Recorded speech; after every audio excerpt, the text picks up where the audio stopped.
Huwag mong dungisan ang alaala ng anak ko ng mga peking luha mo, Winnie. Ikaw ang pumatay sa kanya. Ang kahirapan at ang walang katapusan mong panghihingi ang pumatay sa asawa mo. Ang boses ni Doña Imelda ay tila patalim na humiwa sa malamig na hangin ng room 402. Sa loob ng marangyang hotel suite sa Bonifacio Global City, kung saan ang bango ng mamahaling pabango ay humahalimuyak, nakatayo si Winnie na tila isang estatwang unti-unting nagkakabitak. Sa kanyang nanginginig na mga kamay, mahigpit niyang yakap ang isang tumpok ng kulay rosas na tela, ang damit na 3 gabi niyang pinagpuyatang tahiin para sa ika-5 kaarawan ng kanyang anak na si Tala. Ang bawat tahi, ang bawat bitaw ng karayom ay puno ng pag-asa, ngunit ngayon, ang telang iyon ay nadungisan na ng pawis at ng katotohanang hindi niya kailanman inakalang haharapin. Tumingin siya sa kama. Doon nakahandusay ang kanyang asawang si Renato. Wala na itong buhay, maputla, at ang huling bakas ng kanyang pagkatao ay nakasilid sa isang tagpong kahiya-hiya. Sa tabi ng kama, nakayuko ang isang babaeng nagngangalang Bianca. Nakasuot lamang ng manipis na seda, umiiyak ng walang tunog, ngunit ang bawat hikbi nito ay tila sampal sa dangal ni Winnie bilang asawa. Ang mga gamot na pampasigla na nakakalat sa sahig ay sapat na upang ikwento ang lahat ng nangyari bago tumigil ang tibok ng puso ni Renato. Ano, Winnie? Bakit hindi ka makapagsalita? Muling bulyaw ni Imelda, ang kanyang mga mata ay nanlilisik sa galit at pandidiri. Walang bakas ng pighati sa mukha ng matanda para sa pumanaw na anak, kundi purong pag-aalala para sa reputasyon ng pamilya Severino. Dahil sa iyo kaya siya nagpakapagod. Dahil sa kakarampot na kinikita mo sa pagtatahi, pinilit niyang maghanap ng paraan para mabigyan kayo ng marangyang buhay. Ang stress na ibinigay mo sa kanya, yun ang pumatay sa anak ko. Ramdam ni Winnie ang panunuyo ng kanyang lalamunan.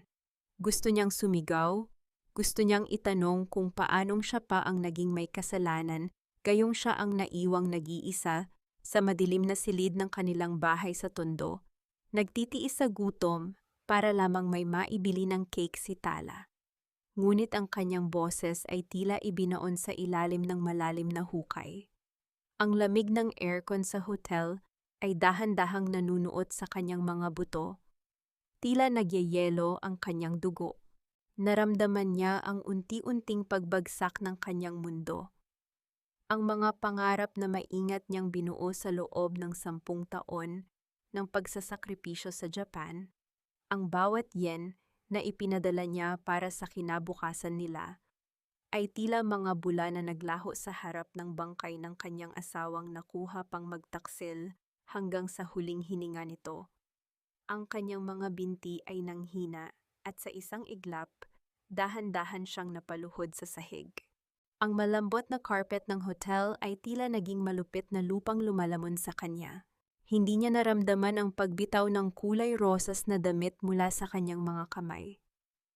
Nahulog ito sa sahig, sa tabi ng isang sapatos na hindi sa kanya, kundi kay Bianca. Ang damit na simbolo ng pag-ibig niya para kay Tala ay nakahiga na ngayon sa gitna ng dumi at kataksilan. Sa kanyang pandinig, ang boses ni Imelda ay naging malabo, tila isang malayong ugong ng bagyo, ngunit ang bawat salita ay patuloy na bumabaon sa kanyang puso, gaya ng isang kinakalawang na pako. Makinig ka sa akin, Winnie, ang malamig na utos ni Imelda habang lumalapit ito sa kanya. Ang anino ng matanda ay bumalot sa nanghihinang katawan ni Winnie.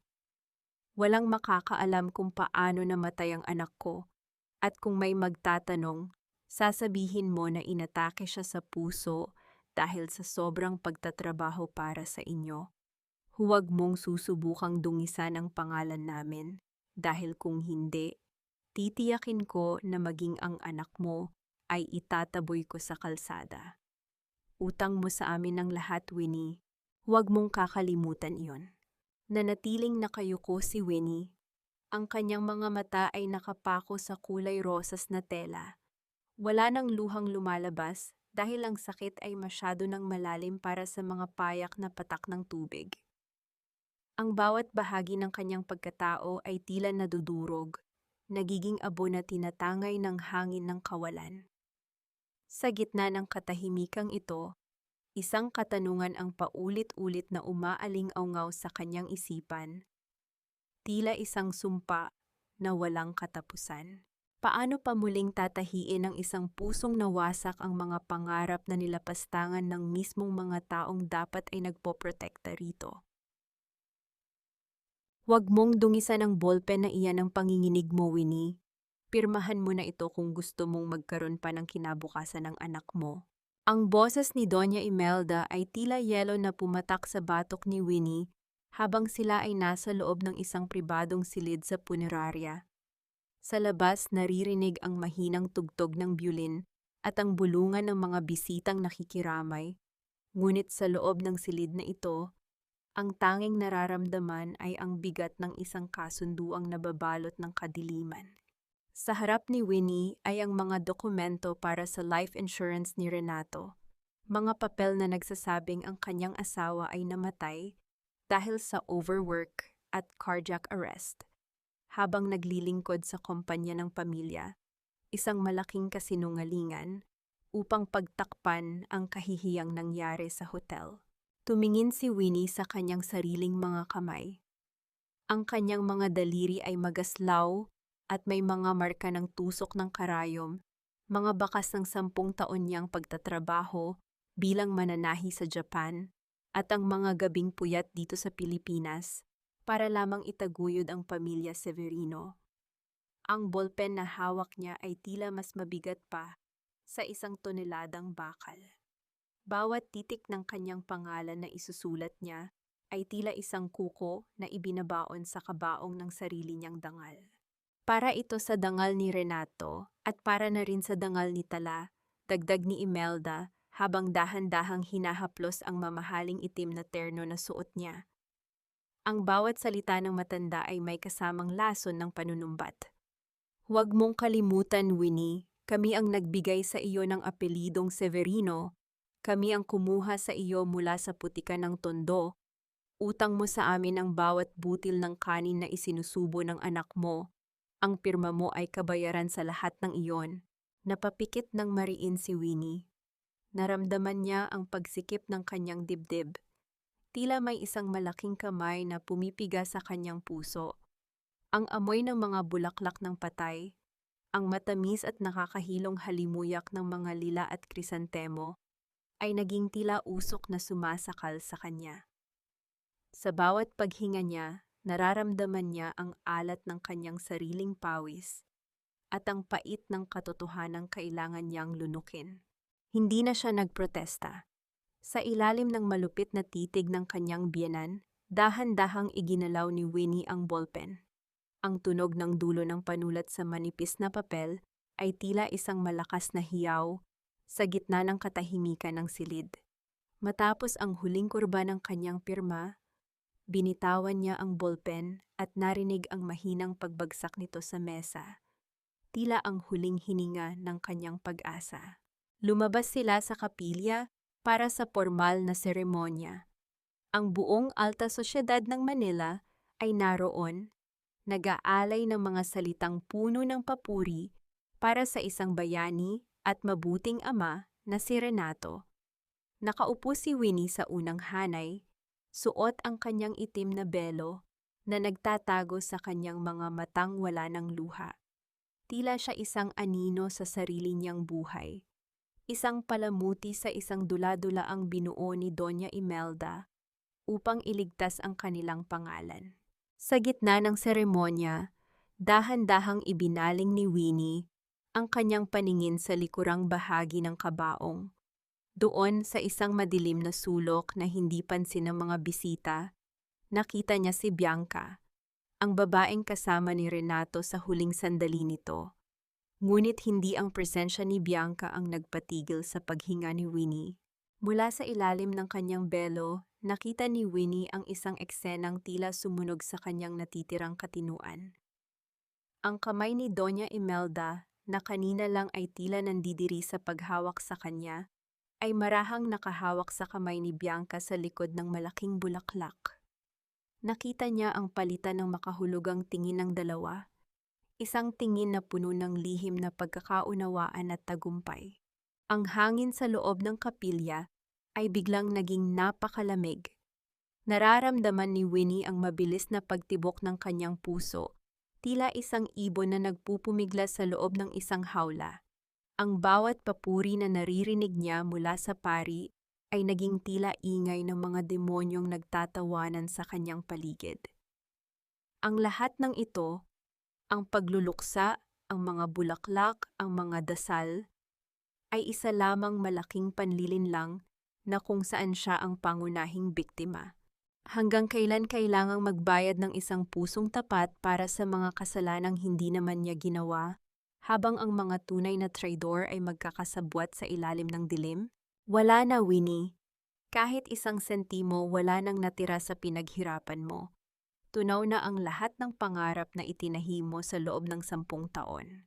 Ang boses sa loob ng isip ni Winnie ay tila isang malupit na bulyaw habang nakatitig siya sa asul na bankbook na hawak niya. Nakaupo siya sa sahig ng silid ni Renato, sa gitna ng mga nagkalat na gamit na tila mga labi ng isang nagdaang bagyo. Ang mga numero sa huling pahina ng passbook ay tila mga insektong gumagapang sa kanyang paningin. 50 milyong yen ang katumbas ng bawat patak ng kanyang pawis, bawat hapdi ng kanyang likod, at bawat gabing nangulila siya sa Japan, ay naglaho na tila bula. Ang balanse ay nagpapakita na lamang ng 3 na tila mga matang nangungutya sa kanyang kamangmangan. Dahan-dahang hinaplos ni Winnie ang papel.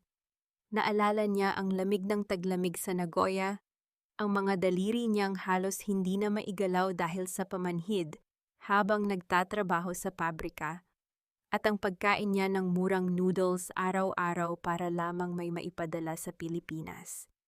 Inakala niya na ang bawat sakripisyo niya ay inilalagak ni Renato sa kanilang kinabukasan ni Tala. Ngunit ang bawat barya na itinabi niya ay naging pambayad lamang pala sa mga luho, sa sugal, at sa mga gabi ng pagtataksil ng kanyang asawa. Narinig ang mahinang pagpihit ng hawakan ng pinto. Pumasok si Doña Imelda, marangalang tindig, at tila walang anumang bahid ng pagsisisi sa kanyang mukha. Tumingin ang matanda sa bankbook na hawak ni Winnie at isang mapait na ngisi ang gumuhit sa kanyang mga labi. Bakit ka naghahalungkat sa mga gamit ng asawa mo, Winnie? Wala ka bang galang sa mga yumao? Ang malamig na tanong ni Imelda. Lumakad ito palapit at mabilis na hinablot ang bankbook mula sa kamay ni Winnie. Huwag mo nang hanapin ang perang iyan.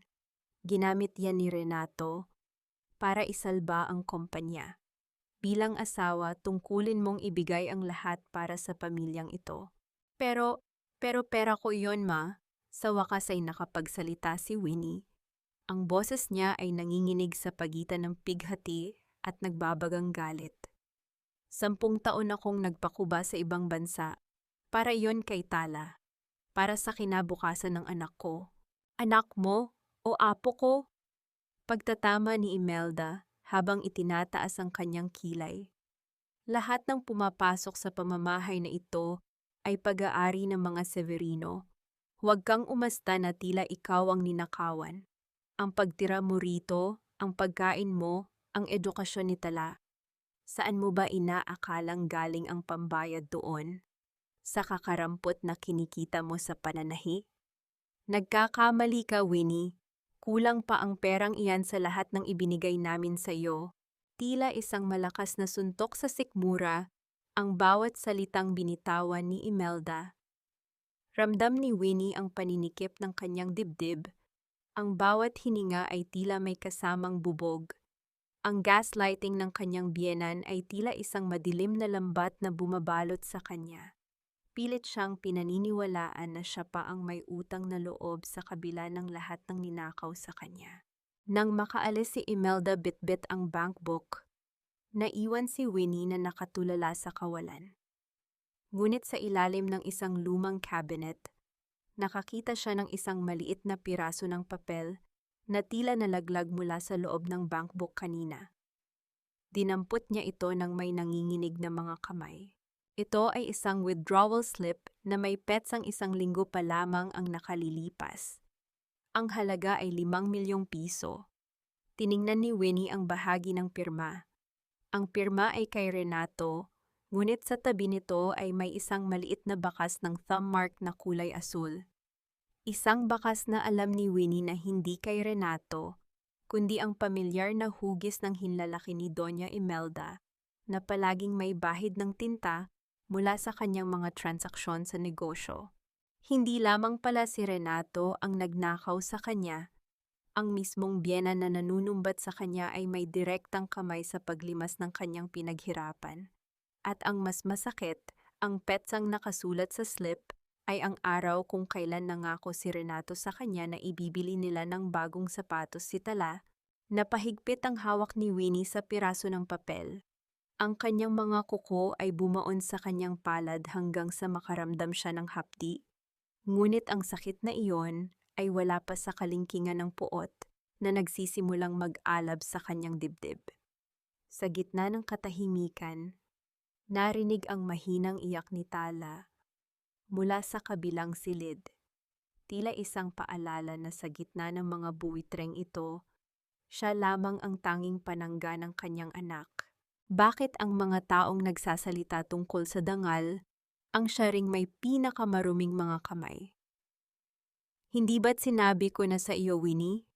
Magmula ngayon, ituturing na nating kapamilya si Bianca. Siya ang magiging katuwang ko sa mga bagay na hindi mo kayang gawin. Ang mga salitang iyon ni Doña Imelda ay tila isang malakas na hampas sa mukha ni Winnie habang nakatayo siya sa gitna ng sala. Sa harap niya, nakatayo si Bianca, bitbit ang ilang maleta na tila ba doon na ito titira habang buhay. Nakasuot ang dalaga ng isang mamahaling puting bestido at sa kanyang mga labi ay mababakas ang isang mapang-uyam na ngiti. Isang ngiting nagsasabing siya na ang bagong reyna ng tahanang iyon. Habang nangyayari ito, abala si Winnie sa pagpupunas ng mga dekorasyong kristal sa sala. Isang gawain na pinilit sa kanya ni Imelda bilang bahagi ng kanyang pagbabayad ng utang. Ang kanyang mga kamay ay namumula sa tapang ng panlinis, ngunit ang hapdi sa kanyang balat ay wala pa sa kinalingkingan ng sakit na nararamdaman niya sa kanyang dibdib. Ang babaeng naging sanhi ng huling hininga ng kanyang asawa ay narito ngayon, sa loob ng kanyang pamamahay at tinatanggap ng buong puso ng kanyang biyenan. Masyadong malaki ang bahay na ito para sa ating dalawa lang, Winnie. Patuloy ni Imelda habang dahan-dahang hinahaplos ang balikat ni Bianca. Kailangan ko ng isang taong nakakaunawa sa pasikot-sikot ng negosyo, isang taong may pinag-aralan at hindi lang marunong humawak ng karayom.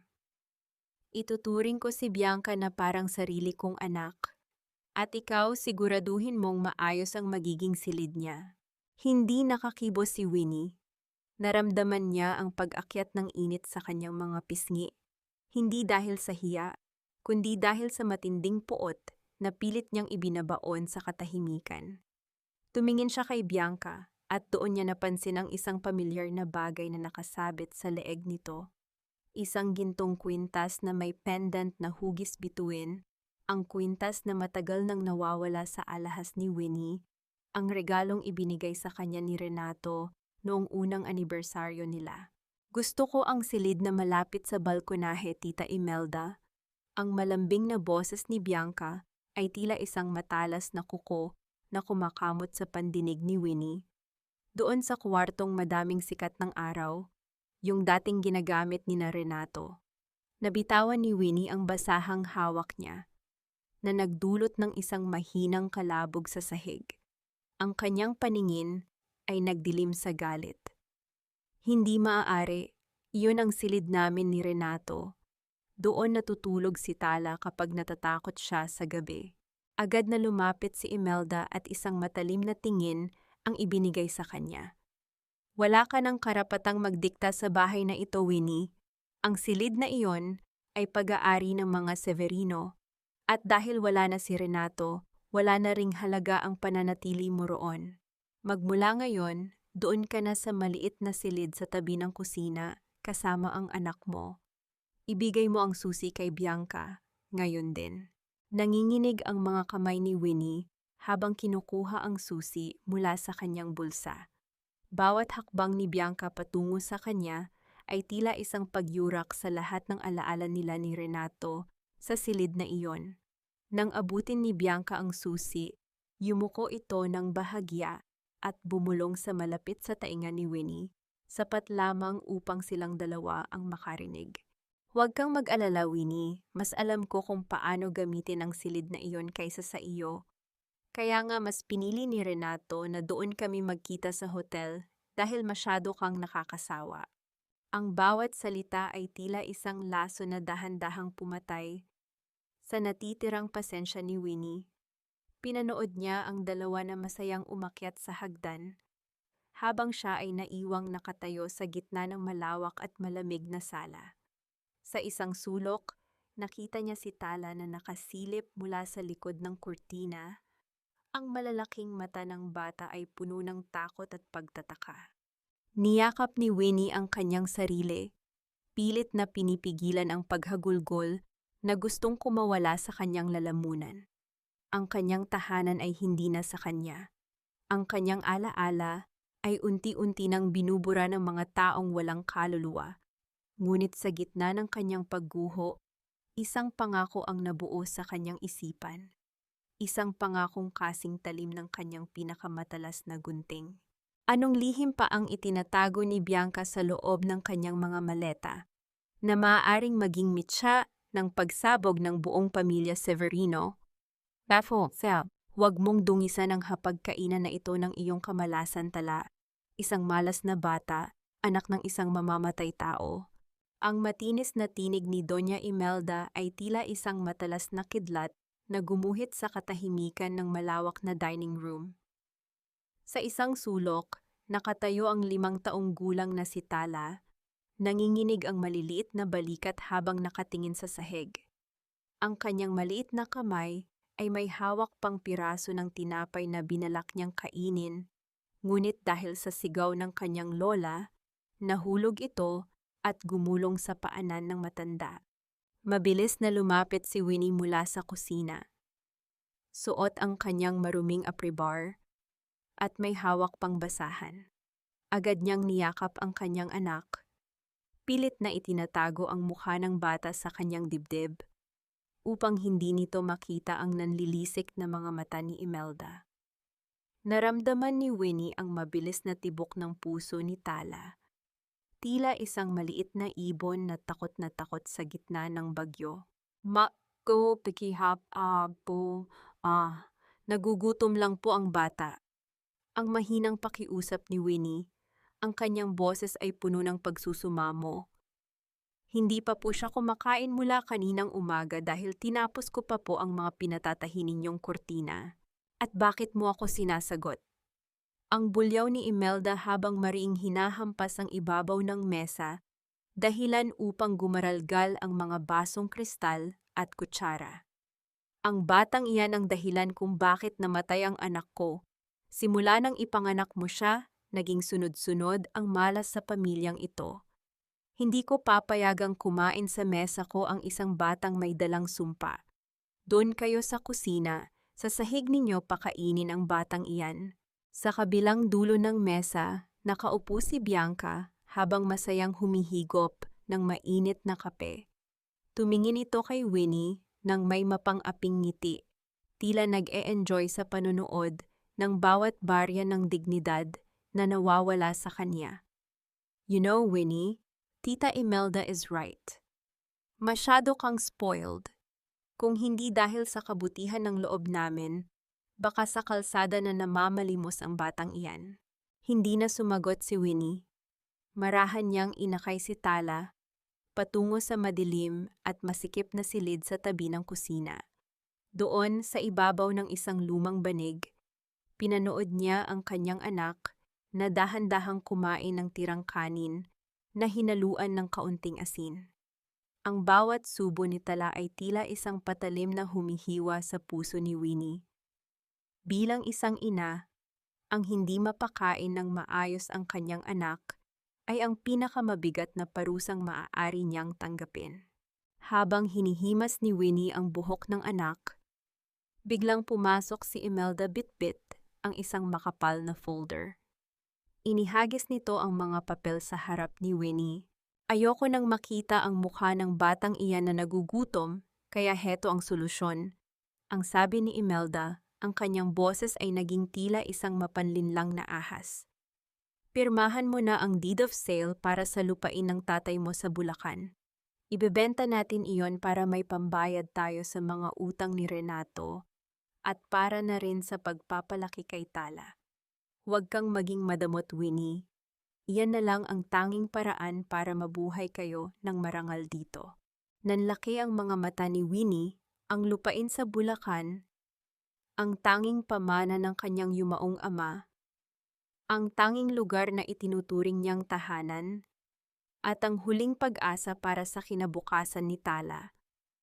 Ma, hindi ko po maibebenta iyon. Iyon na lang ang natira sa akin mula kay Papa. Wala kang utang na loob. Ang muling pagsigaw ni Imelda, habang dinuduro ang noo ni Winnie. Pinalaki ka ng tatay mo para maging isang mananahilang, pero kami ang nagbigay sa iyo ng lahat. Kung ayaw mong pirmahan ito, huwag mong asahang makakatikim pa ng kahit isang butil ng kanin ang anak mo sa bahay na ito. Pag-isipan mo, Winnie, ang lupa o ang buhay ng anak mo. Naiwan si Winnie na yakap ang nanginginig na si Tala.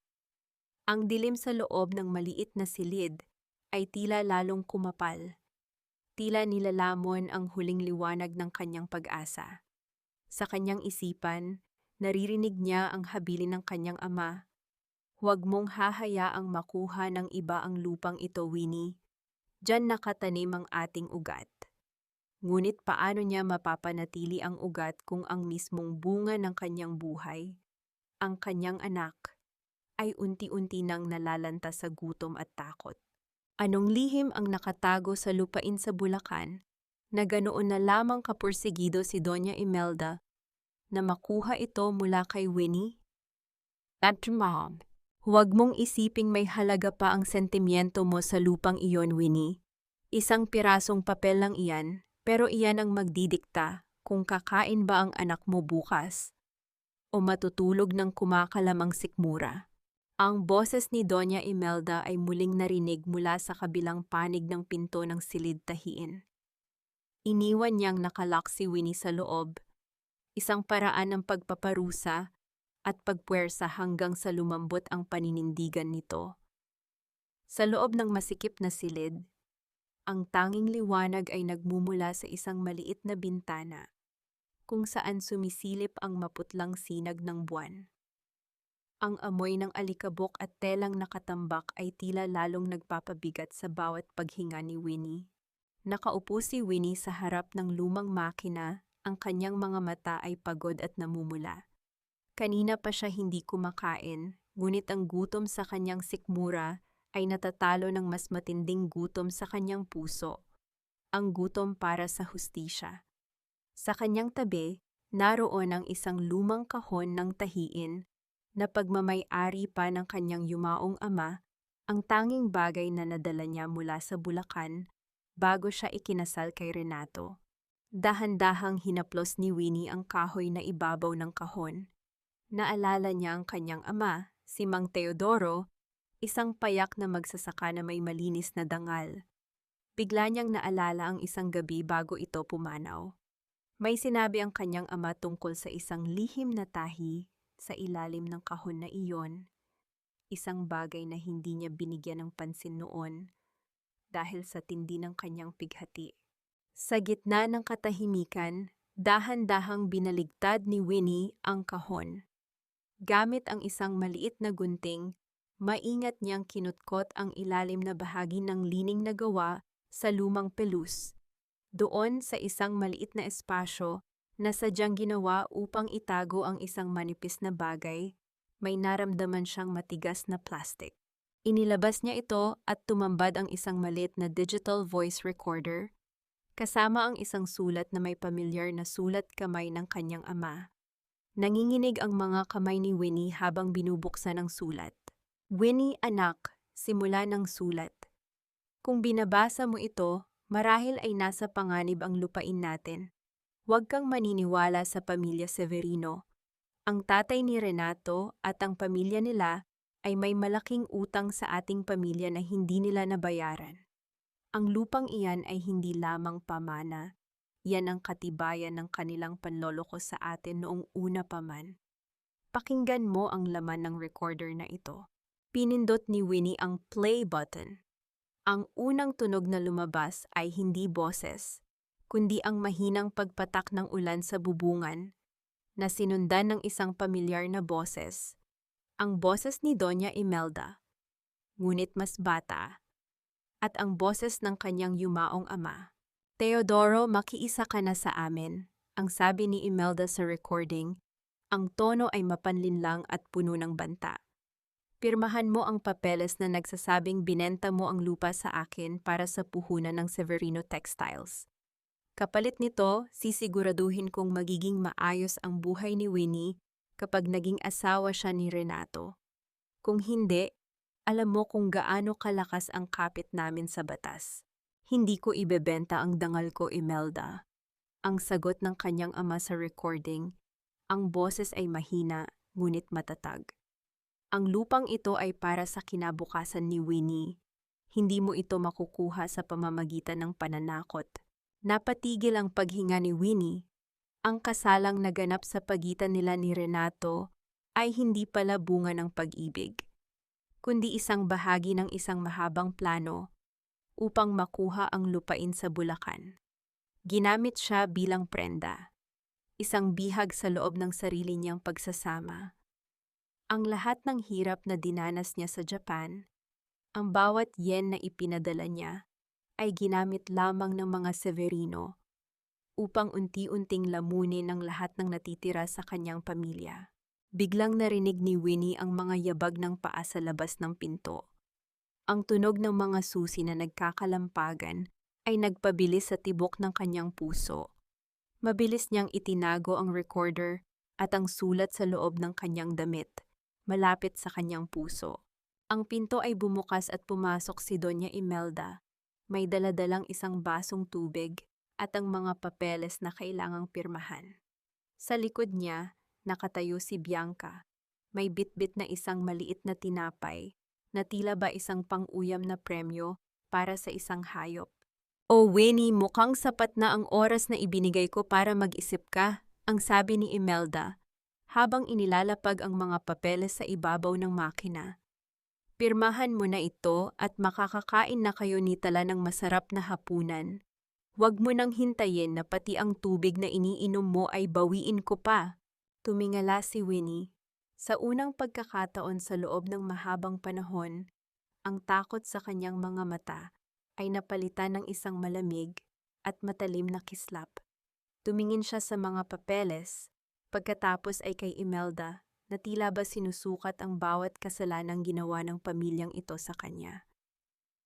"Anong tinitingin-tingin mo?" ang iritableng tanong ni Bianca. "Pirmahan mo na yan para matapos na itong drama mo." Dahan-dahang itinaas ni Winnie ang kanyang kamay, ngunit hindi para abutin ang ballpen. Hinawakan niya ang tela ng kulay rosas na damit ni Tala na nasa kanyang tabi, pilit na kumukuha ng lakas mula rito.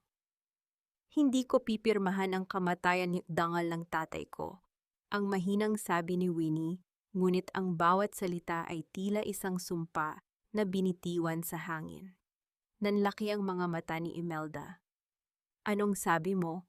"Sabi ko, hindi ninyo makukuha ang lupa ko kahit anong gawin ninyo." Ang pag-uulit ni Winnie, ang boses ay lalong tumatag. Bago pa makasagot si Imelda, isang malakas na tunog ng pagbagsak ang narinig mula sa kusina, na sinundan ng isang matinis na iyak ni Tala. Ang puso ni Winnie ay tila tumigil sa pagtibok. Hindi niya alam kung anong nangyari sa kanyang anak, ngunit ang ngisi sa mukha ni Bianca ay nagsabing hindi iyon isang aksidente. Anong ginawa ni Bianca kay Tala habang si Winnie ay nakakulong?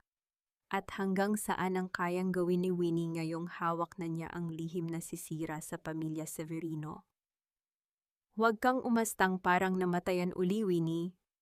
Nadulas lang ang bata dahil sa sarili niyang likot. Kasalanan ba namin kung pati sa paglalakad ay lampa ang anak mo? Ang boses ni Bianca ay punong-puno ng pangungutya habang nakatayo siya sa bungad ng kusina, ang kanyang mga braso ay nakakrus sa kanyang dibdib. Sa sahig, sa gitna ng nagkadurog-durog na porselana ng isang mamahaling pinggan, naroon si Tala nakaupo, nanginginig, at may bahid ng dugo sa kanyang maliit na palad. Ang basag na pinggan ay hindi lamang naging kalat sa sahig, kundi naging mga matatalas na banta sa kaligtasan ng kanyang anak. Mabilis na lumapit si Winnie, hindi alintana ang panganib ng mga bubog na maaaring bumaon sa kanyang sariling mga tuhod. Niyakap niya si Tala ng mahigpit. Naramdaman ang mabilis at mababaw na paghinga ng bata. Ang sakit na nakita niya sa mga mata ng kanyang anak ay mas matindi pa sa anumang sampal na natanggap niya mula kay Imelda. Sa sandaling iyon, ang takot na nanahan sa puso ni Winnie sa loob ng maraming taon ay biglang nagliyab at naging isang determinasyong kasing tibay ng bakal. Umalis ka sa harap namin, Bianca. Ang mahinang sabi ni Winnie, ang kanyang boses ay tila isang babala ng paparating na unos. Hindi siya tumingin sa babae, ngunit ang aura ng kanyang galit ay sapat na upang mapatahimik ang tawa ni Bianca sa loob ng ilang segundo. Binuhat ni Winnie ang kanyang anak. Kinuha ang maliit na bag na naglalaman ng lihim na recorder at ilang pirasong damit, at lumakad patungo sa pinto. Wala siyang suot na sapatos, tanging ang luma niyang tsinelas, ngunit ang bawat hakbang niya ay puno ng layunin. Hindi niya pinansin ang mga bulyaw ni Doña Imelda mula sa itaas ng hagdan o ang mga pananakot na wala na siyang babalikang bahay. Para kay Winnie, ang mansyon ng mga Severino ay hindi na tahanan. Ito ay isang magarang kulungan na pilit na pumapatay sa kanilang kaluluwa. Ang paglalakbay patungong Tondo ay tila isang pagbabalik sa nakaraan. Habang lula ng jeepney, ang malamig at artipisyal na hangin ng BGC ay dahan-dahang napalitan ng pamilyar na amoy ng usok, tuyong isda, at ang malagkit na halumigmig ng Maynila. Ang ingay ng mga tricycle at ang sigawan ng mga nagtitinda ay nagsilbing musika sa pandinig ni Winnie. Dito siya nanggaling, dito siya natutong lumaban.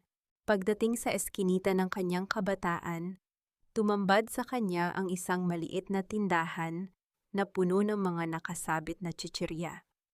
Doon nakaupo si Aling Puring, ang babaeng itinuring niyang pangalawang ina. Ang mukha ng matanda, na puno ng mga kulubot ng panahon, ay biglang lumiwanag nang makita si Winnie, ngunit agad din itong napalitan ng pag-alala nang mapansin ang kalagayan ng mag-ina. Winnie, Diyos ko anak, anong nangyari sa inyo? Ang tanong ni Aling Puring habang mabilis na tumatayo at inaalok sila ng upuan. Ang mainit na palad ng matanda sa balikat ni Winnie ay tila isang gamot na dahan-dahang nagpapahupa sa hapdi ng kanyang mga sugat. Akala ko ba ay reyna ka na sa bahay ng mga Severino? Bakit tila galing kayo sa isang gyera? Wala pong reyna sa bahay na iyon, Aling Puring. Ang sagot ni Winnie habang dahan-dahang inilalapag si Tala. May mga buwitri lamang po na nagpapanggap na tao. Sa gitna ng kanilang pag-uusap, naramdaman ni Winnie ang isang kakaibang pakiramdam. Ang pakiramdam na may nakatingin sa kanya. Tumingin siya sa dulo ng eskinita.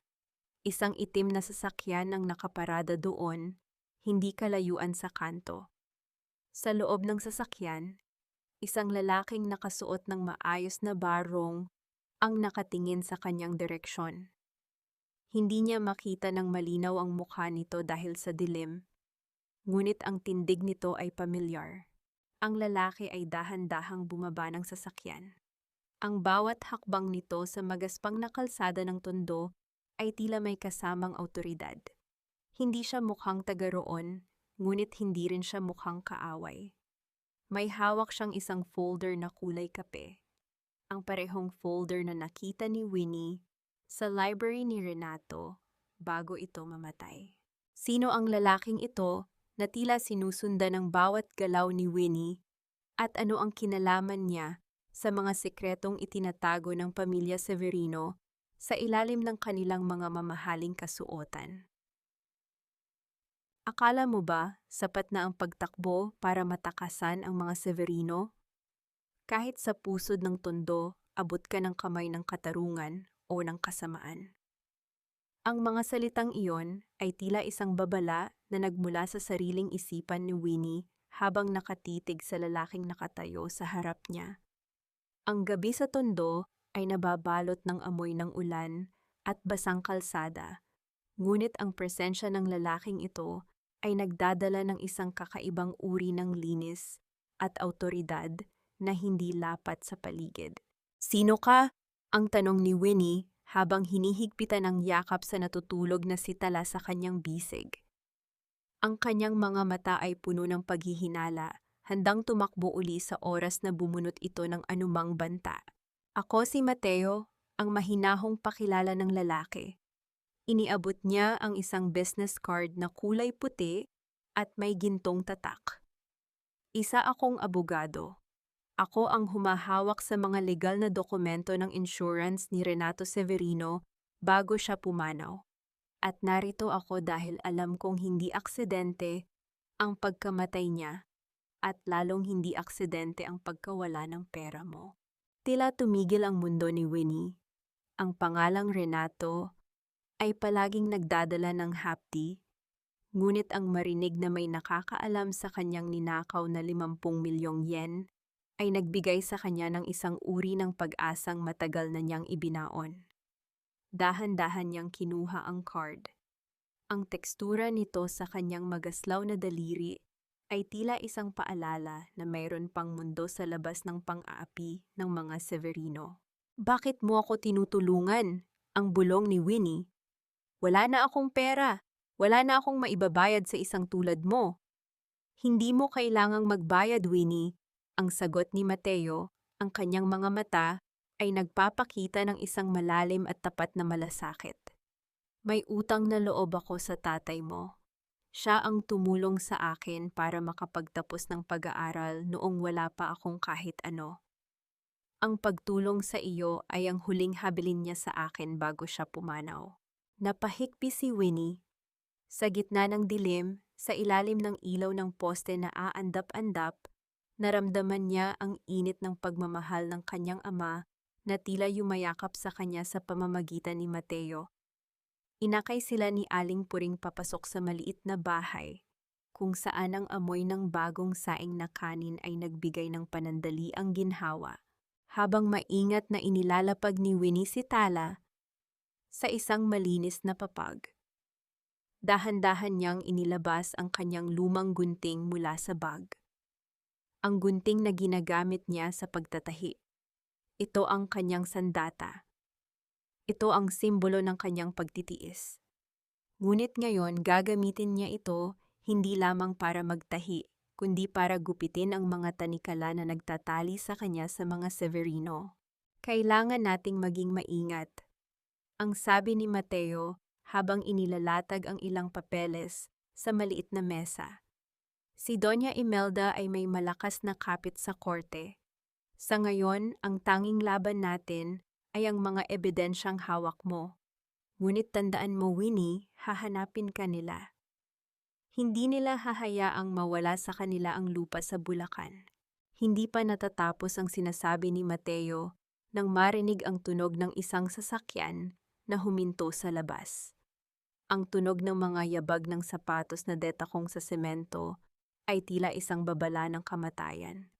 Ang pinto ay biglang bumukas ng walang katok. Doon, nakatayo si Bianca. Ang kanyang marangyang kasuotan ay tila isang insulto sa kahirapan ng Tondo. Ang kanyang mga mata ay nagliliyab sa galit habang nakatingin kay Winnie at pagkatapos ay kay Mateo. Nakakaawa ka naman, Winnie, ang pang-uyam na sabi ni Bianca. Mula sa mansyon, bumalik ka sa basura at may kasama ka pang lalaki agad. Hindi pa nga natutuyo ang lupa sa libingan ni Renato, humanap ka na ng kapalit? Umalis ka rito, Bianca, yang malamig na sabi ni Winnie habang hawak ang kanyang gunting. Wala ka ng kapangyarihan sa akin dito. Isang mapait na tawa ang kumawala sa mga labi ni Bianca. Talaga? Akala mo ba ganun kadali iyon? Narito ako para sabihin sa iyo na nagsampa na si Tita Imelda ng kaso laban sa iyo. Abandonment of family at kidnapping kay Tala. Bukas na bukas kukunin namin ang bata at ikaw ay mabubulok sa kulungan. Ang bawat salita ni Bianca ay tila isang kidlat na tumama sa puso ni Winnie. Ang takot na mawala si Tala ay mas matindi pa sa takot niyang mamatay. Ngunit sa halip na sumuko, hinawakan ni Winnie ang gunting ng mas mahigpit. Ang talim nito ay kumikislap sa ilalim ng liwanag ng bumbilya. Anong lihim ang nakuha ni Winnie mula sa library ni Renato bago siya tumakas, na siyang dahilan kung bakit desperado si Bianca na mahanap siya at patahimikin sa lalong madaling panahon. Itapon mo ang basurang iyan, Winnie. Hindi na babagay ang mumurahing tinapay na yan sa marangyang selebrasyong ito. Nakakahiya sa mga bisita. Ang boses ni Doña Imelda ay tila isang hagupit ng latigo sa gitna ng malaking bulwagan ng mansyon. Sa paligid, ang mga kristal na chandelier ay nagniningning, sumasalamin sa mga mamahaling hiyas ng mga bisitang kabilang sa alta sosyedad ng Maynila. Sa gitna ng lahat ng karangyaan, nakatayo si Winnie, suot ang kanyang luma at kupas na uniforme, habang maingat na tinitingnan ang maliit at simpleng cake na binili niya mula sa kanyang huling kakarampot na kita. May nakasulat doon na Happy 5th Birthday Tala sa kulay asul na icing na medyo natutunaw na dahil sa init. Ito ang araw na pinakahihintay ni Tala. Habang ang ibang apo ni Imelda ay ipinagdiriwang ang isang bonggang party na may 5 palapag na cake at mga mamahaling regalo, ang tanging hiling ni Tala ay ang makasama ang kanyang ina at makatikim ng matamis na mamon. Ngunit para kay Imelda, ang presensya ng cake na iyon ay isang dungis sa perpektong imahe na ipinapakita niya sa kanyang mga panauhin. Pero makaarawan po ni Tala, ang mahinang pakiusap ni Winnie, ang kanyang mga mata, ay nagsisimula ng mangilid ang luha. Ito lang po ang tanging hiling niya. Kahit sa maliit na sulok lang po kami ng kusina, hayaan niyo lang po kaming i-celebrate ito. Wala akong pakialam, ang singhal ni Imelda habang dahan-dahang lumalapit kay Winnie. Ang amoy ng alak at mamahaling pulbo ay naging tila lason sa hangin. Ang batang iyan ay bunga ng kamalasan. Hindi niya deserve ang anumang selebrasyon sa bahay na ito. At ikaw, huwag mo akong sasalungatin sa harap ng mga kaibigan ko. Sa isang iglap, hinablot ni Imelda ang maliit na cake mula sa kamay ni Winnie. Ang tunog ng pagbagsak ng karton sa sahig ay tila ang pagkadurog ng huling piraso ng dignidad ni Winnie. Hindi pa nakontento ang matanda. Sadyang tinapakan niya ang cake, dahilan upang kumalat ang asul ng gising sa maputing marmol na sahig. Mama! Ang mahinang tawag ni Tala habang humihikbi, nakatayo sa likod ng isang poste. Ang kanyang maliit na mukha ay puno ng pighati habang nakatingin sa kanyang pangarap na cake, na ngayon ay naging isang maduming marka na lamang sa sahig. Naramdaman ni Winnie ang isang kakaibang katahimikan sa kanyang paligid. Ang mga bulungan ng mga bisita, ang tawanan ni Bianca sa malayo, at ang mapangaping titig ni Imelda ay tila naging malabo. May isang bagay na biglang naputol sa loob ng kanyang dibdib. Isang mahabang hibla ng pasensya na 10 taon niyang iningatan. Ang init na dumadaloy sa kanyang mga ugat ay hindi na takot. kundi isang naglalagablab na puot na wala nang makakapigil. Dahan-dahang yumuko si Winnie at kinuha ang natitirang bahagi ng cake na nasa ilalim ng sapatos ni Imelda. Ang kanyang mga kamay ay puno ng icing, ngunit hindi siya nandidiri. Tumingin siya ng diretso sa mga mata ng kanyang biyenan, ang mga matang puno ng kayabangan at kawalan ng puso. Sobra na ang bulong ni Winnie, ang boses niya ay kasing lamig ng kamatayan. Bago pa makapagsalita si Imelda, sa isang mabilis at buong lakas na galaw, isinampal ni Winnie ang durog na cake sa mukha ng matanda. Ang malapot na icing at mga piraso ng tinapay ay kumapit sa makapal na makeup ni Imelda. Tumulo sa kanyang mamahaling perlas na kwintas at pumasok sa kanyang nanlalaking mga mata. Ang buong mansyon ay nabalot ng isang nakabibinging katahimikan. Ang mga bisita ay napanganga, ang musika ay tila tumigil, at si Imelda ay napatayo ng tuwid, hindi makapaniwala sa nangyari. Ang reyna ng mga Severino ay mukhang isang kahiyahiyang payaso sa gitna ng sarili niyang kaharian. Ang dangal ng anak ko ay hindi niyo kailanman matatapak-tapakan. Ang matigas na sabi ni Winnie habang dahan-dahang lumalapit kay Tala. Hinawakan niya ang maliit na kamay ng bata. Naramdaman ang panginginig nito ngunit unti-unting kumakalma. Aalis na tayo sa impyernong ito, Tala, at hinding-hindi na tayo babalik. Habang naglalakad palabas ng mansyon, nararamdaman ni Winnie ang bawat hakbang niya sa malambot na carpet. Wala siyang dalang kahit anong kayamanan, tanging ang kanyang anak at ang kanyang nabawing kaluluwa. Sa kanyang likuran, narinig niya ang hysterical na sigaw ni Imelda, ngunit hindi na siya lumingon. Ngayong ganap na niyang kinalaban ang pinakamakapangyarihang tao sa kanyang buhay, saan kukuha ng lakas si Winnie para protektahan si Tala mula sa mabalasik na paghihiganti na tiyak na susunod sa kanila hanggang sa dulo ng mundo. Hindi lang lupain ang ninakaw nila sa iyo, Winnie. Ninakaw nila ang buong dekada ng iyong buhay, ang bawat patak ng pawis mo sa ibang bansa, at ang bawat pangarap na itinahi mo para sa iyong anak. Ang boses ni Mateo ay mahinahon, ngunit may talim, habang nakaupo sila sa loob ng isang maliit at tagong opisina sa pusod ng Maynila. Sa labas ang ingay ng lungsod ay tila isang malungkot na kanta, ngunit sa loob ng silid na iyon, ang hangin ay puno ng bigat ng mga katotohanang unti-unting nabubunyag. Sa harap ni Winnie, nakalatag ang mga dokumento mula sa bangko at ang insurance policy ni Renato na kanina lang ay nakuha ni Mateo mula sa kanyang mga koneksyon.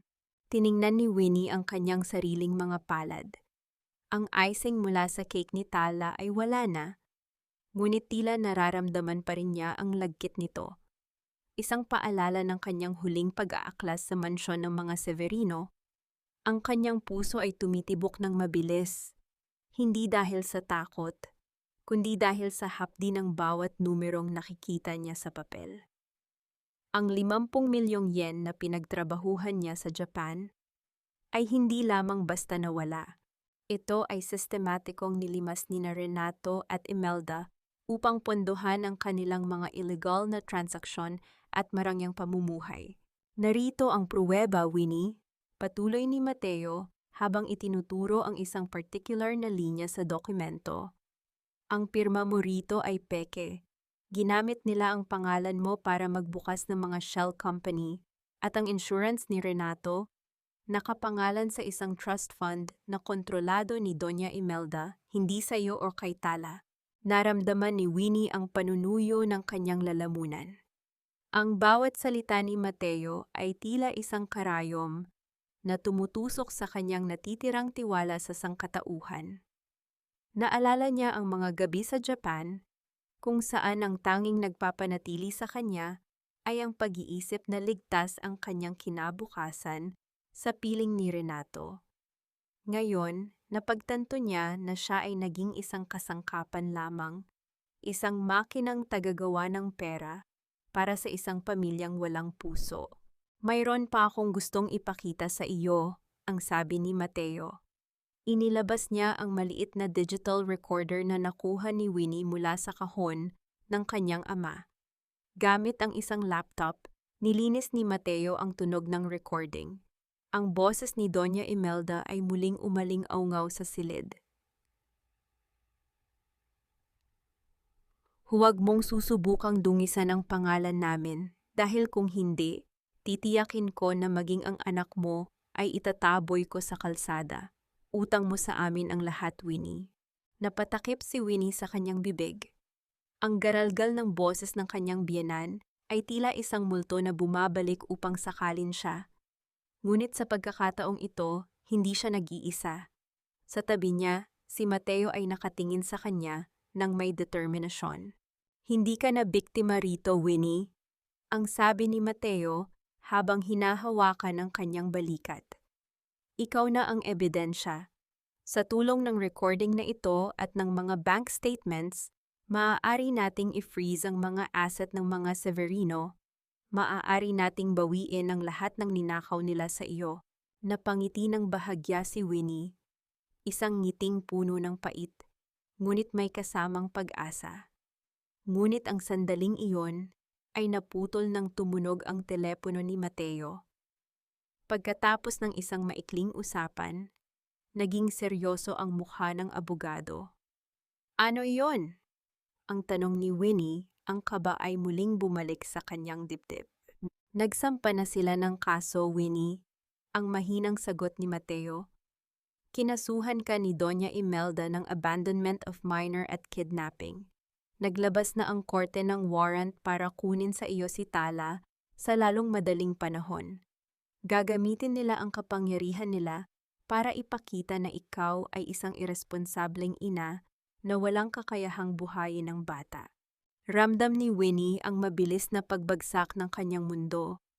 Ang takot na mawala si Tala ay mas matindi pa sa anumang hirap na dinanas niya. Napatingin siya sa pinto ng opisina. Tila inaasahan na anumang sandali ay darating ang mga pulis upang agawin ang kanyang anak. Hanggang kailan kailangang tumakbo ng isang ina at mayroon pa bang lugar na ligtas para sa kanila kung ang batas ay tila hawak ng mga taong nais silang wasakin? Panoorin niyo ang desperadang ina na ito, isang magnanakaw at kidnapper sa sariling anak. Huwag kayong magpapadala sa kanyang maamong mukha dahil sa likod nito ay isang babaeng walang kaluluwa. Ang mga salitang iyon mula sa isang viral na video sa social media ay tila mga laso na pumatak sa pandinig ni Winnie habang nakaupo siya sa loob ng maliit na dampa ni Aling Puring sa Tondo. Sa maliit na screen ng cellphone, nakita niya ang mukha ni Doña Imelda na kunwari ay umiiyak sa harap ng mga kamera. Humihingi ng tulong sa publiko para mailigtas si Tala mula sa kamay ng isang baliw na ina. Ang bawat komento sa ilalim ng video ay tila mga saksak sa puso ni Winnie, mga panghuhusga mula sa mga taong hindi alam ang tunay na kwento, mga taong naniwala sa mapanlinlang na luha ng isang Severino. Sa gitna ng ingay ng radyo at ang init na nagmumula sa luma at kinakalawang na yero, dahan-dahang itinuon ni Winnie ang kanyang atensyon sa kanyang ginagawa. Hawak niya ang isang maliit na karayom at sinulid, maingat na tinatahi ang punit sa laylayan ng lumang bestido ni Tala. Ang kanyang mga kamay ay nanginginig, hindi dahil sa pagod, kundi dahil sa matinding takot na baka sa bawat minutong lumilipas, mas lumalapit ang sandali na kukunin sa kanya ang tanging dahilan ng kanyang paghinga. Ang bawat hila ng sinulid ay tila isang pagkapit sa natitirang katinuan na mayroon siya. Naramdaman ni Winnie ang paninikip ng kanyang dibdib. Ang bawat paghinga ay tila isang pakikipagbuno sa hanging puno ng alikabok at pait. Napatingin siya sa sulok ng silid, kung saan mahimbing na natutulog si Tala, yakap-yakap ang isang lumang manika na gawa sa basahan. Ang kawalang malay ng kanyang anak ay tila isang malupit na paalala ng lahat ng panganib na nakapaligid sa kanila. Ang Bai Dao Chong Long ni Winnie ay lalong lumalalim. Ang pakiramdam na siya ay isang hayop na kino-corner ng mga mangangaso na may hawak na gintong baril. Pumasok si Mateo sa silid. Ang kanyang mukha ay nababakas ang pagod at matinding pag-aalala. Ang kanyang barong ay may bahid ng pawis at ang kanyang mga mata ay hindi makatingin ng diretso kay Winnie. Inilapag niya ang kanyang bag sa sahig at ang tunog nito ay tila isang hatol na nagpabagsak sa balikat ni Winnie. Winnie, kailangan nating lumipat. Ang mahinang sabi ni Mateo, ang boses niya ay puno ng bigat. May mga taong nagtatanong narito sa paligid. May mga nakakita sa itim na sasakyan ni Bianca na paikot-ikot sa kabilang kanto. Hindi na ligtas dito ang warrant? Lumabas na, Winnie. Bukas na bukas, may kapangyarihan na ang mga pulis na pasukin ang anumang bahay na kinaroroonan nyo. Hindi nakapagsalita si Winnie. Ang karayom na hawak niya ay bumaon sa kanyang daliri at isang maliit na patak ng dugo ang lumabas, kulay pula at mainit. Tila isang saksi sa kanyang pagdurusa. Ngunit hindi niya naramdaman ang hapdi sa balat. Ang tanging nararamdaman niya ay ang malamig na kamay ng kawalang pag-asa na dahan-dahang sumasakal sa kanyang leeg. Ang bawat sulok ng tondo na itinuring niyang kanlungan ay tila nagiging isang malawak na bitag na wala ng labasan. Biglang isang malakas at sunod-sunod na pagtama sa kahoy na pinto ang bumasag sa katahimikan ng gabi. Ang tunog ay hindi katok ng isang kaibigan, kundi ang marahas na pag-angkin ng awtoridad. Narinig ang mga boses ng kalalakihan sa labas, matitigas at walang emosyon, habang ang anino ng kanilang mga figura ay gumuguhit sa ilalim ng pinto. Buksan ang pinto, pulis ito. Mayroon kaming warrant para sa pagbawi sa bata. Napatayo si Winnie, ang kanyang puso ay tila gustong tumalon palabas ng kanyang dibdib. Niyakap niya si Tala na nagising sa gulat at nagsimulang umiyak. Ang maliliit na kamay ng bata ay humawak ng mahigpit sa leeg ng kanyang ina. Sa gitna ng kaguluhan, nakita ni Winnie si Mateo na mabilis na hinarang ang pinto gamit ang isang lumang cabinet, ngunit alam nilang hindi ito magtatagal. Hanggang kailan sapat ang pagmamahal ng isang ina laban sa kapangyarihang kayang baluktutin ang katotohanan at agawin ang lahat, maging ang huling piraso ng kanyang kaligayahan? Huwag mong isiping katulad ka ni Winnie na titiisin ang lahat ng pang-aalipusta ko, Bianca. Isang gamit ka lang dito, at kapag wala ka ng silbi, itatapon kita sa basurahan na pinanggalingan mo. Ang boses ni Doña Imelda ay tila isang hagupit ng yelo sa loob ng madilim na library ng mansyon. Sa labas, ang ulan ay malakas na bumubuhos, tila nakikiramay sa tensyong bumabalot sa pagitan ng dalawang babaeng dati ay magkakampi. Si Bianca ay nakatayo sa harap ng matanda. Ang kanyang mukha ay maputla at ang kanyang mga kamay ay nanginginig sa galit. Bang-uwiyo ang mga pangako ng karangyaan at proteksyon na ibinigay sa kanya ni Imelda noon ay tila mga tuyong dahon na ngayon ay tinatangay ng hangin ng katotohanan. Matapos ang nabigong pag-aresto kay Winnie sa Tondo dahil sa mabilis na legal na maniobra ni Mateo, ang galit ni Imelda ay ibinuhos niya sa taong pinakamalapit sa kanya. Ang mga utang ng kumpanya ay unti-unti nang lumalabas at ang mga investigasyon sa insurance fraud ay nagsisimulang kumatok sa kanilang pintuan. Kailangan ni Imelda ng isang taong sisisihin at si Bianca ang nakikita niyang pinakamadaling itulak sa bangin. Naramdaman ni Bianca ang paninikip ng kanyang lalamunan. Ang bawat sakripisyo niya para kay Renato, ang bawat kasinungalingang binuo niya para sa pamilyang ito, ay tila naging isang malaking bitag. Nakita niya ang sarili niya kay Winnie, isang babaeng ginamit at ngayon ay itatapon na rin. Ang kaibahan lamang, si Winnie ay may dangal na pinanghahawakan. samantalang siya ay tanging ang kanyang mga kasalanan lamang ang kasama sa dilim.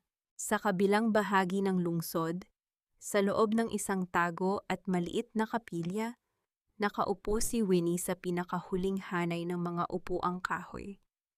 Ang amoy ng kandila at ang katahimikan ng simbahan ay nagbibigay sa kanya ng panandaliang kapayapaan.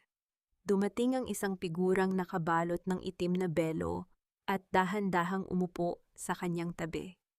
Hindi ito si Mateo, ito ang babaeng hindi niya inakalang muling kakausapin. "Bakit mo ako gustong makita, Bianca?" Ang mahinang tanong ni Winnie, ang kanyang boses ay walang galit, tanging pagod at isang uri ng malamig na determinasyon. "Gusto akong ipakulong ni Imelda, Winnie." Ang bulong ni Bianca, ang kanyang mga mata, ay puno ng takot na hindi na kayang itago ng kanyang makeup. Lahat ng mga ilegal na dokumento, lahat ng mga peking pirma, isinisisi niya sa akin. Sinabi niya sa mga abogado na, "Ako ang nag-utos kay Renato na limasin ang pera mo." Pinaniwala niya ang lahat na ako ang mastermind ng lahat ng ito. Tumingin si Winnie sa krus sa harap. Naramdaman niya ang pamilyar na hapdi sa kanyang puso. Ngunit sa pagkakataong ito, hindi ito para sa kanyang sarili. Naramdaman niya ang bigat ng kamay ni Imelda na tila isang dambuhalang gagamba na bumabalot sa lahat ng taong nakapaligid sa kanya. Ang hustisya na hinahanap ni Winnie ay hindi lamang para sa kanya at kay Tala, kundi para na rin sa katotohanang matagal nang ibinaon ng mga Severino sa ilalim ng kanilang mga mansyon. "Tulungan mo ako, Winnie." Ang pagsusumamo ni Bianca habang hinahawakan ang kamay ni Winnie. Ang lamig ng kamay ni Bianca ay tila isang babala ng kamatayan. "Mayroon akong hawak na bagay na hindi alam ni Imelda. Noong gabing namatay si Renato, nakuha ko ang susi ng kanyang private safe sa opisina. Alam ko ang password, Winnie. Naroon lahat ng mga lihim na transaksyon nila, pati na ang tunay na testamento ni Renato na sadyang itinago ng matanda." Napatigil ang mundo ni Winnie. Ang susi sa kanyang kalayaan ay narito na, sa harap niya, inaalok ng mismong babaeng sumira sa kanyang pamilya. Ngunit sa likod ng alok na ito ay isang malaking panganib. Alam niyang sa oras na pumasok siya sa opisinang iyon, wala na siyang balikan. "Ibibigay ko sa iyo ang code, Winnie," ang sabi ni Bianca habang iniaabot ang isang maliit na piraso ng papel na may sulat kamay. "Ngunit mangako ka, iligtas mo ako. Huwag mong hahayaang ako ang mabulok sa kulungan para sa mga kasalanan ng matandang iyon." Dahan-dahang kinuha ni Winnie ang papel. Ang bawat numero na nakasulat doon ay tila isang mitya na handang magpasabog sa buong mundo ng mga Severino. Ngunit bago pa siya makasagot, narinig ang tunog ng isang malakas na busina ng sasakyan sa labas ng kapilya, na sinundan ng anino ng mga lalaking nakaitim na pumasok sa loob. Ang takot sa mga mata ni Bianca ay naging isang hiyaw na walang tunog. Mabilis silang nagkahiwalay, ngunit bago tuluyang makalayo, isang katanungan ang naiwan sa isipan ni Winnie, tila isang echoing question na ayaw siyang tantanan. Sapat ba ang isang code para mabuksan ang pinto ng katarungan? O ito ba ay isa na namang pain upang muling mahulog ang mag-ina sa mas malalim na hukay ng kapahamakan? Huwag mong dungisan ang telang ito ng iyong takot, Winnie. Ngayon, ang bawat tusok ng karayom ay hindi na para sa iba, kundi para sa iyong sariling pagbangon. Ang boses ni Mateo ay tila isang malalim na kumpas sa gitna ng katahimikan ng maliit na silid-tahiin ni Winnie sa tondo. Sa labas, ang huling sinag ng araw ay dahan-dahang naglalaho. Ngunit sa loob, ang liwanag ng isang bumbilya ay nakatuon sa isang mahabang piraso ng telang kulay hating gabi. Isang asul na tila langit bago ang bagyo. Ang mga kamay ni Winnie na dating nanginginig sa takot ay naging matatag at mabilis. Ang bawat tahi niya sa bestidong kanyang isusuot ay tila isang paghabi ng katarungan. Eto na ang gabi ng Parangal at Pag-asa, ang pinakamalaking charity auction na inorganisa ni Doña Imelda upang iligtas ang naghihingalong reputasyon ng mga Severino. Ito ang huling baraha ng matanda upang makakuha ng mga bagong investor at takpan ang butas ng kanyang mga nakaw na yaman. Ngunit hindi alam ni Imelda, ang biktima na kanyang pinalayas ay handa nang bumalik hindi bilang isang pulubi, kundi bilang isang hukom. Handa na ang lahat ng papeles, Winnie, ang sabi ni Mateo habang inilalatag ang mga dokumentong nakuha nila mula sa private safe ni Renato. Ang mga papel na yon ay hindi lamang naglalaman ng mga illegal na transaksyon, kundi ang ebidensya na ang 50 milyong yen ni Winnie ay ginamit na pambili ng mga shares sa mismong kumpanya ni Imelda sa ilalim ng isang nakatagong pangalan. Sa papel, ikaw ang may-ari ng halos 40% ng Severino Textiles. Ikaw ang pinakamalaking shareholder na hindi nila kilala. Napatigil si Winnie sa kanyang pagtatahi. Tumingin siya sa kanyang reflection sa maliit na salamin. Hindi na siya ang babaeng nakayuko sa room 402 ng hotel sa BGC. Ang kanyang mga mata ay wala ng bahid ng luhang humihingi ng awa. Sa halip, mayroon itong ningning ng isang pusong nahanap na ang kanyang tunay na halaga. Ang bawat hapdi ng kanyang nakaraan ay naging tila mga borda na nagpapatibay sa kanyang pagkatao. Sa gitna ng paghahanda, lumapit si Tala at iniabot sa kanya ang isang maliit na aspile. "Mama, ang ganda niyo po," ang bulong ng bata, ang mga mata ay puno ng paghanga. Parang bituin. Ngumiti si Winnie at hinalikan ng noo ng kanyang anak. Ang golden moment na ito, ang sandali ng tahimik na pagkakaisa ng mag-ina, ang nagbigay sa kanya ng huling piraso ng lakas na kailangan niya.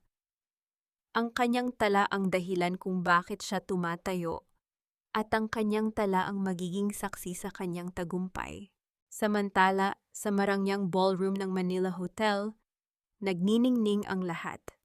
Nakatayo si Doña Imelda sa entablado, suot ang kanyang pinakamahal na brilyante, habang nagtatalumpati tungkol sa dangal at pagkakawanggawa.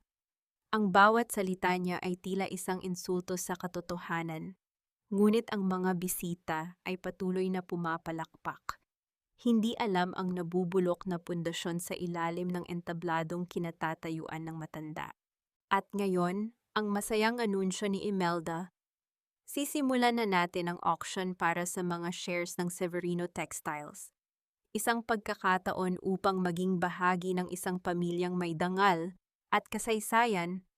Hindi natapos ni Imelda ang kanyang pangungusap. Ang malalaking pinto ng ballroom ay dahan-dahang bumukas, na nagdulot ng isang malamig na simoy ng hangin na pumasok sa loob. Ang lahat ng mata ay lumingon sa pintuan. Doon nakatayo si Winnie. Ang kanyang bestidong kulay hating gabi ay tila humihigop ng lahat ng liwanag sa silid. Ang bawat hakbang niya sa ibabaw ng pulang carpet ay may kasamang awtoridad na nagpatahimik sa buong ballroom. Sa tabi niya ay si Mateo, dala ang folder na magpapabagsak sa buong kaharian ng mga Severino. Nanlaki ang mga mata ni Imelda. Ang baso ng champagne na hawak niya ay dahan-dahang nanginig sa kanyang kamay. Ang pagpasok ni Winnie ay hindi lamang isang pagbisita. Ito ay isang deklarasyon ng giyera. Wala nang kailangang magbid para sa mga shares na iyan, Doña Imelda. Ang malakas at matatag na sabi ni Winnie, ang kanyang boses ay umaling-aungaw sa bawat sulok ng ballroom. Dahil ang shares na ibinebenta mo ay pag-aari na ng taong ninakawan mo ng 10 taon. Ang bulungan ng mga bisita ay tila naging isang malakas na ugong ng bubuyog. Ang mukha ni Imelda ay biglang nawalan ng kulay, tila isang bangkay na pilit na binuhay ng makeup. Ang bawat brilyanteng suot niya ay tila naging mga mabigat na kadena na sumasakal sa kanya sa harap ng lahat ng kanyang mga kaibigan. Anong gagawin ni Winnie kapag inilabas na ni Mateo ang mga dokumentong magpapatunay na ang buong auction na iyon ay isang malaking panloloko at hanggang saan ang kayang gawin ni Imelda para hindi siya mapahiya sa harap ng buong alta sosyedad? Ilabas ang babaeng iyan. Security, bakit niyo hinayaang makapasok ang isang hampaslupang mananahi sa pagtitipong ito? Wala siyang karapatang tumapak sa lupang kinatatayuan ng mga Severino. Ang boses ni Doña Imelda ay tumili sa loob ng ballroom, basag at puno ng desperasyon. Ang kanyang mga kamay ay mahigpit na nakahawak sa mikropono. Tila ba ito ang tanging bagay na pumipigil sa kanya sa tuluyang pagbagsak? Ngunit sa gitna ng marangyang entablado, sa ilalim ng nakatutok na mga spotlight, si Winnie ay nanatiling nakatayo ng tuwid.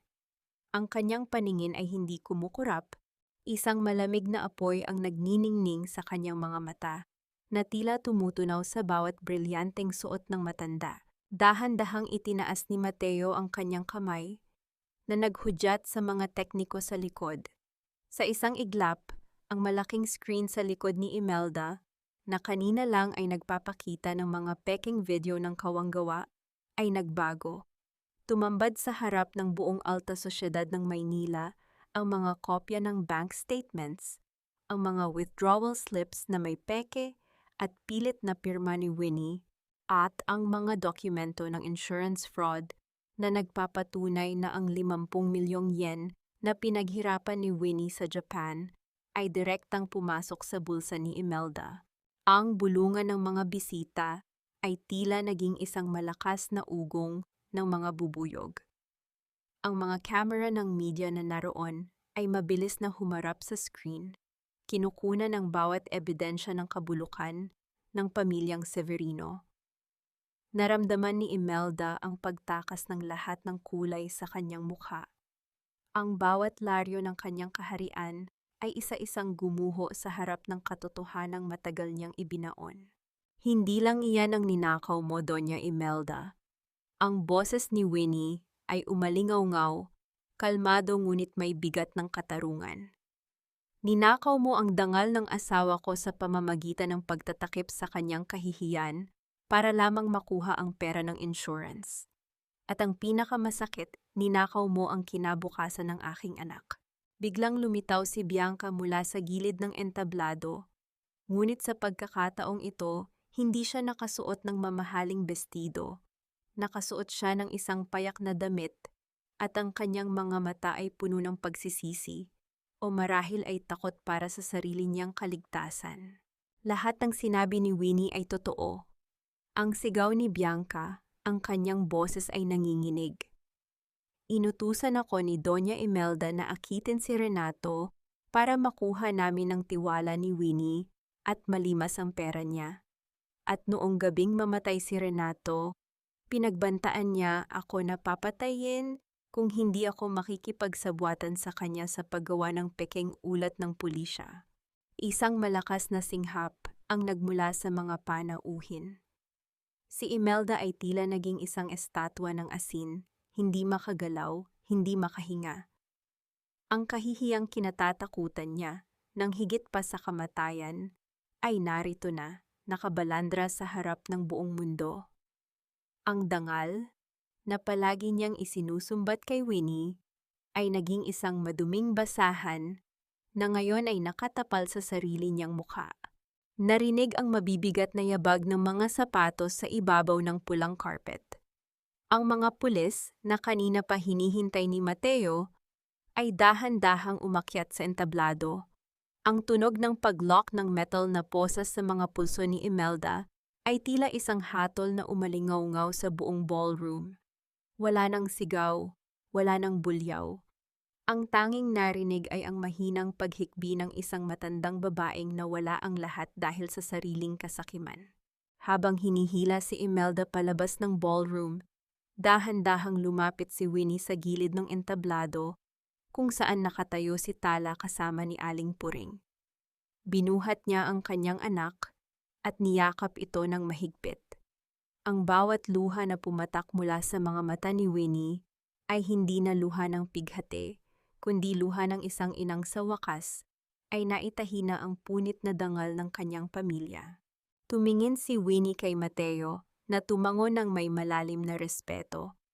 Ang gabi ay tapos na, ang bagyo ay humupa na, ngunit ang mga labi ng nakaraan ay kailangan pa ring ayusin. Habang naglalakad palabas ng hotel, hindi na lumingon si Winnie sa karangyaan. Alam niyang ang tunay na kayamanan ay ang munting kamay ni Tala na nakahawak sa kanya, at ang malinis na hangin ng kalayaan na sa wakas ay maaari na nilang langhapin. Ngunit sa gitna ng tagumpay na ito, sapat na ba ang pagkakakulong ni Imelda para mabura ang 10 taon ng pait?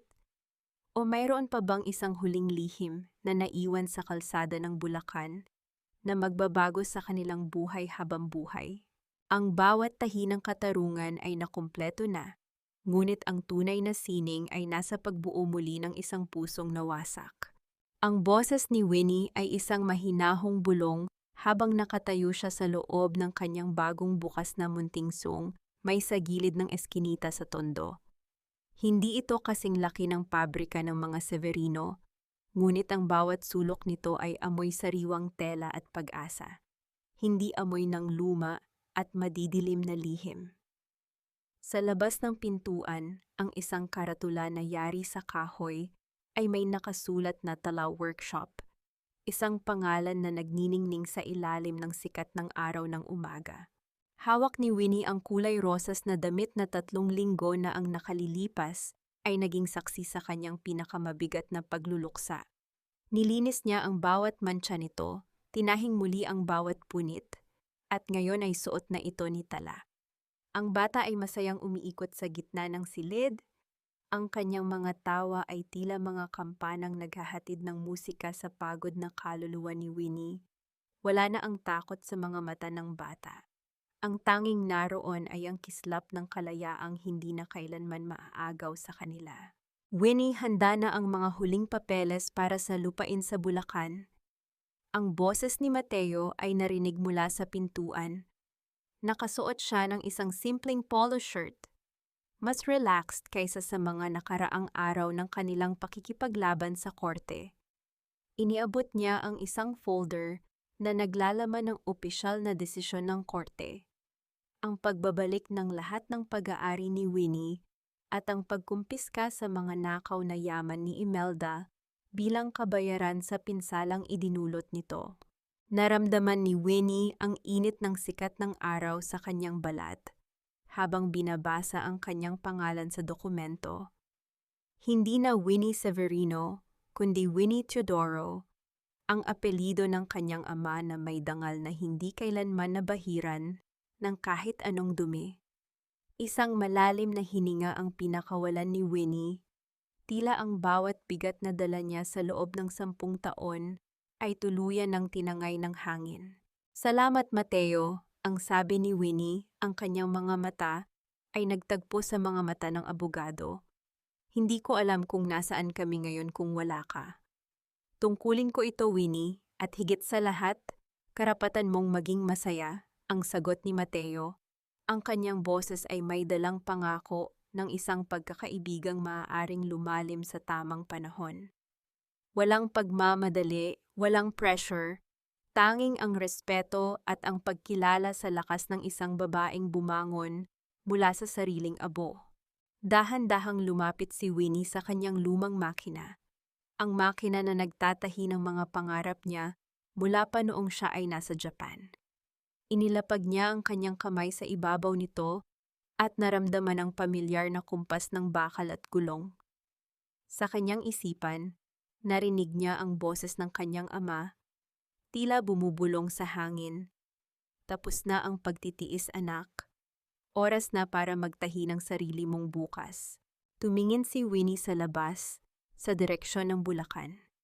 Alam niyang bukas, bibisitahin nila ang lupang iyon, itatanim ang mga bagong binhi, at itatayo ang isang tahanang hindi na muling matitibag ng kahit anong bagyo. Ang bawat sugat sa kanyang puso ay naging mga pilat na ngayon ay nagpapaalala sa kanya na siya ay isang survivor, isang ina, at isang babaeng may sariling kapangyarihan. Habang ang araw ay dahan-dahang tumataas sa kalangitan ng Maynila, Niyakap ni Winnie si Tala ng mahigpit. Ang bawat hibla ng kanilang buhay ay muling nagkadugtong-dugtong, mas matibay, mas makulay, at puno ng liwanag. Ang gabi ng kanilang pagdurusa ay tuluyan ng natapos, at ang umaga ng kanilang muling pagsilang ay nagsisimula na sa bawat tibok ng kanilang mga puso. Paano kaya ang magiging unang gabi ni Winnie sa lupang minana niya, malayo sa mga anino ng mansyon, at anong mga pangarap pa ang kanyang itatahi para sa isang hinaharap na siya na ang may hawak ng bawat sinulid? Ang simoy ng hangin sa Bulacan ay may dalang amoy ng basang lupa at bulaklak ng mangga, isang halimuyak na tila humihilom sa mga sugat na iniwan ng mausok na lungsod. Sa gitna ng malawak na lupain na minana niya mula sa kanyang ama, nakatayo ang isang payak ngunit matibay na bahay na yari sa kahoy at semento.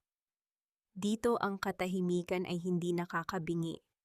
Ito ay isang uri ng katahimikan na nagpapahintulot sa puso ni Winnie na makarinig muli ng sarili nitong awit. Nakatayo si Winnie sa balkonahe, tinitingnan ang paglubog ng araw na nagbibigay ng kulay ginto sa bawat dahon ng mga puno. Sa malayo, narinig niya ang mahinang tawanan ni Mateo at Tala habang nagdidilig ng mga bagong tanim na gulay. Ang bawat hakbang ni Mateo ay may kasamang pag-iingat, at ang bawat tawa ni Tala ay may dalang dalisay na kaligayahan. Naisip ni Winnie kung gaano kalayo na ang narating nila mula sa madilim na silid ng room 402 at sa malupit na mansyon ng mga Severino. Nabalitaan niya ang balita tungkol kay Doña Imelda noong isang linggo. Ang matanda ay nananatili sa loob ng kulungan, unti-unting kinakain ang sarili nitong kahihiyan, at ng katotohanang tinalikuran na siya ng lahat ng kanyang mga tinawag na kaibigan. Ang hiya na pinakainiingatan nito ang siya ring naging pinakamabigat na parusa sa kanya. Si Bianca naman ay nagtatrabaho na sa isang maliit na kumpanya sa probinsya. Malayo sa karangyaan, ngunit malaya sa mga ilegal na gawain. Hindi ko alam kung mapapatawad ko sila ng buo, ang mahinang bulong ni Winnie sa hangin. Ngunit pinatawad ko na ang sarili ko. Pinatawad ko na ang sarili ko sa 10 taon na hinayaan kong maging biktima ako. Ito ang tunay na kapayapaan na natagpuan ni Winnie. Ang pagpapakawala sa puot, hindi dahil nararapat silang patawarin, kundi dahil nararapat siyang magkaroon ng payapang isipan. Ang kanyang utang na loob ay hindi na sa mga Severino, kundi sa kanyang sarili at sa kanyang ama na hindi kailanman sumuko sa kanya.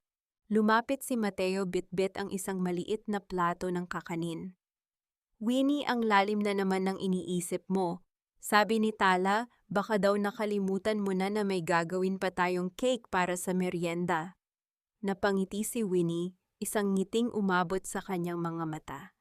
Salamat Mateo, handa na ako. Hindi ko nahahayaang may masayang na sandali sa buhay namin.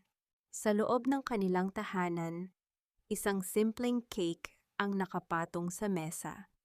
Walang mamahaling dekorasyon, walang asul na icing na natutunaw.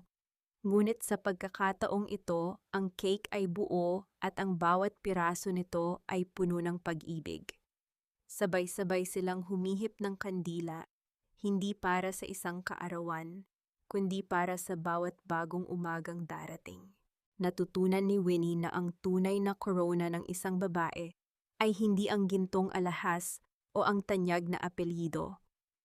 Ito ay ang lakas na tumayo pagkatapos ng bawat pagbagsak, ang tapang na protektahan ang kanyang mahal sa buhay, at ang kakayahang magtahi ng isang bagong simula mula sa mga lumang basahan ng nakaraan. Habang ang huling sinag ng araw ay naglalaho at ang mga bituin ay nagsisimulang kislap sa langit, alam ni Winnie na ang kanyang tala ay hinding-hindi na muling magdidilim. Sila ay malaya na, sila ay buo na, at sa wakas, sila ay nasa tahanan na. Ang huling sinag ng araw sa Bulacan ay tila isang banayad na haplos sa ating mga puso. Isang paalala na pagkatapos ng mahabang ulan, laging may bahagharing naghihintay.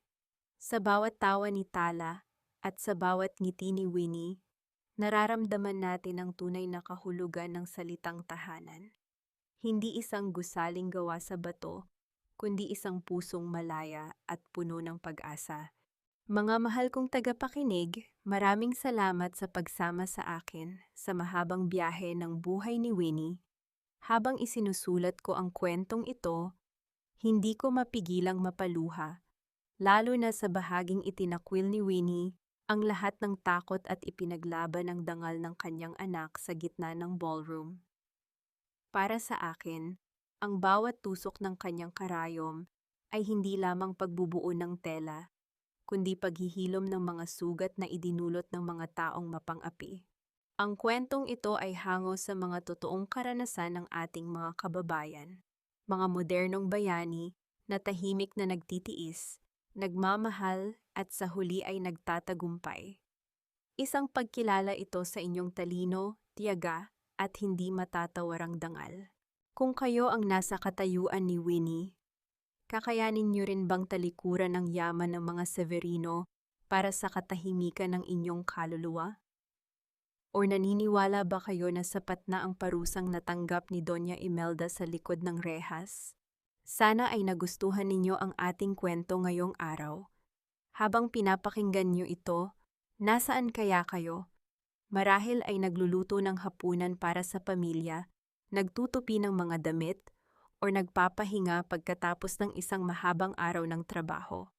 Gusto kong malaman ang inyong saloobin, kaya huwag kayong mahihiyang mag-iwan ng komento sa ibaba. Ibahagi ninyo ang inyong mga karanasan dahil dito, laging may handang makinig sa inyo. Huwag din ninyong kalimutang i-like at i-share ang ating kwento upang mas marami pa tayong pusong maabot at mabigyan ng inspirasyon. Naway manatili kayong matatag at laging magtiwala na kayo ang may hawak ng sinulid ng inyong sariling kapalaran. Hanggang sa muling pagkukwento, mag-ingat kayo at pagpalain ng may kapal. Pamagat ng kwento, ang pananahinang bagong umaga paunawa. Ang lahat ng mga tauhan at sitwasyon sa kwentong ito ay kathang-isip lamang, nilikha para sa layuning libangan at upang maghatid ng positibong mensahe sa ating mga tagapakinig.